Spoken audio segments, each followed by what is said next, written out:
चाहिए तोरे शादी हो तो चाहिए मटा कोरबा सुने रनिया हाँ सुने रनिया।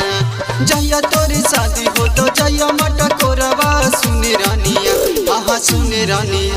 हमें खाइले हब जहरबा सुने रनिया, हमें खाइले हब जहरबा सुने रनिया, हमें खाइले हब जहरबा सुने रनिया।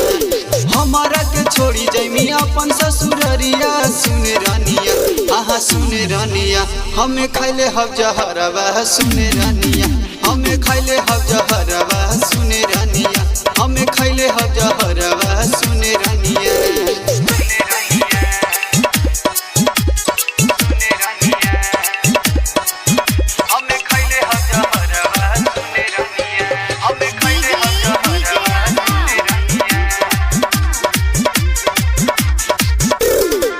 ओने तोर शादी हो तो एने हमार बराबादी गे। डोली उठे से पहले तोरे उठ तो हमारा यरती गे, उठ तो हमारा यरती गे। ओने तोर शादी हो तो एने हमारा बराबादी गे। डोली उठे से पहले तोरे उठ तो हमारा यरती गे। काहे खातिर कैले हानि हमारा से प्यारवा सुने रनिया, काहे खातिर कैले हानि हमारा से प्यारवा सुने रनिया आहा सुने रनिया। हमें खाइले हब जहरबा सुने रनिया, हमें खाइले हब जहरबा सुने रनिया, हमें खाइले हब जहरबा सुने रनिया।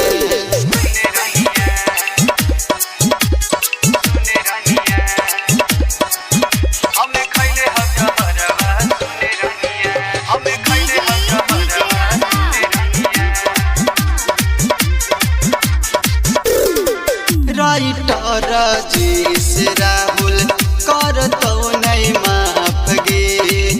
तोरे चलते जहर खैत जैतो समासन गे, जैतो समासन गे।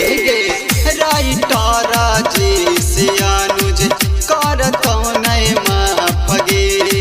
तोरे चलते जहर खैत जैतो समासन गे।